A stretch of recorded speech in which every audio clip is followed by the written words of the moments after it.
Halo semuanya, senang banget rasanya bisa nemenin waktu belajar kalian di sesi penjelasan kita kali ini.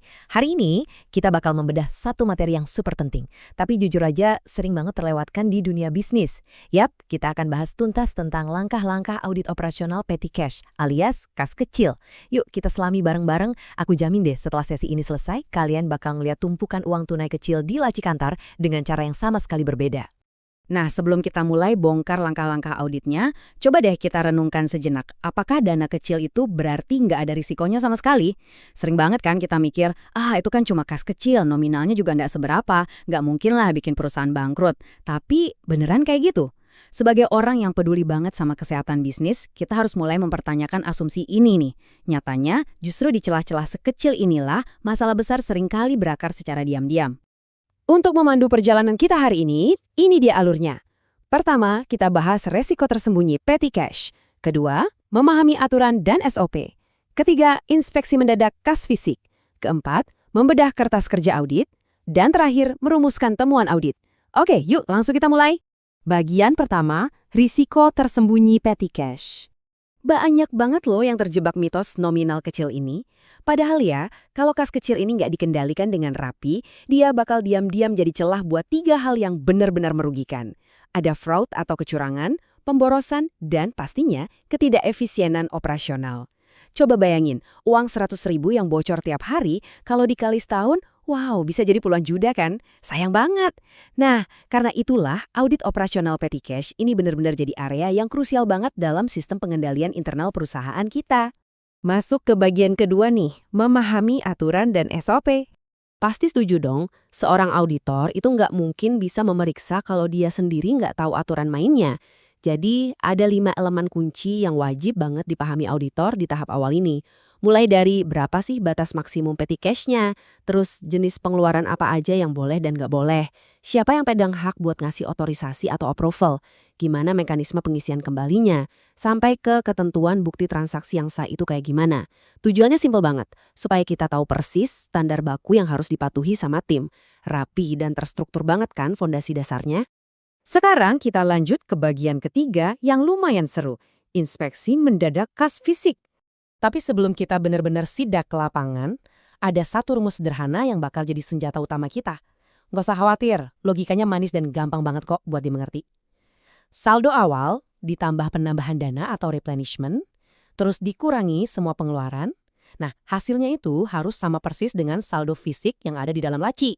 Sederhana banget kan? Jadi, kalau di atas kertas catatannya bilang sisa 3 juta rupiah, ya wujud fisik uangnya juga harus pas 3 juta. Nggak boleh kurang serupiah pun, dan nggak boleh lebih juga. Dan hal ini membawa kita ke langkah selanjutnya, yaitu melakukan cash count mendadak alias surprise cash count. Kenapa sih harus mendadak? Nah, ini dia kuncinya. Inspeksi yang tiba-tiba ini memastikan kalau nggak ada waktu buat siapapun buat ngutupin selisih kas atau buru-buru ngerapiin penggunaan dana sementara yang belum ada dokumentasinya. Ini benar-benar langkah paling krusial buat mastiin saldo fisik itu sesuai sama catatannya di hari itu juga. Terus, gimana kalau ternyata ada selisih? Ya, pastinya auditor harus langsung turun tangan melakukan investigasi lebih dalam. Oke, kita masuk ke bagian keempat, membedah kertas kerja audit. Yuk, sekarang kita coba jadi detektif sebentar dan amati proses rekonsiliasi di dunia nyata. Anggaplah saldo awalnya 10 juta. Lalu ditambah replenishment 5 juta.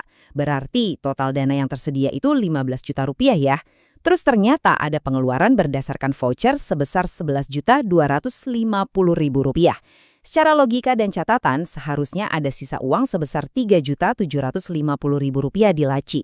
Tapi coba tebak apa yang terjadi waktu saldo fisiknya beneran dihitung. Hasilnya cuma ada 3.650.000. Berarti ada selisih kurang sebesar 100.000 rupiah. Kelihatannya sih angka yang kecil ya, cuma 100.000. Tapi ingat, sebagai auditor, insting kita harus langsung tajam. Uang 100.000 ini statusnya belum bisa dijelaskan saat pemeriksaan. Kemana hilangnya selembar 100.000 ini? Ini tuh bukan sekedar soal nominal uangnya aja loh, tapi ini udah menyangkut integritas dari sistem itu sendiri. Mungkin ada di antara kalian yang mikir, jangan-jangan auditornya aja yang salah hitung kali. Tunggu dulu. Mari kita lihat rincian cash count fisiknya. Auditor kita ini menghitung dengan ekstra teliti loh.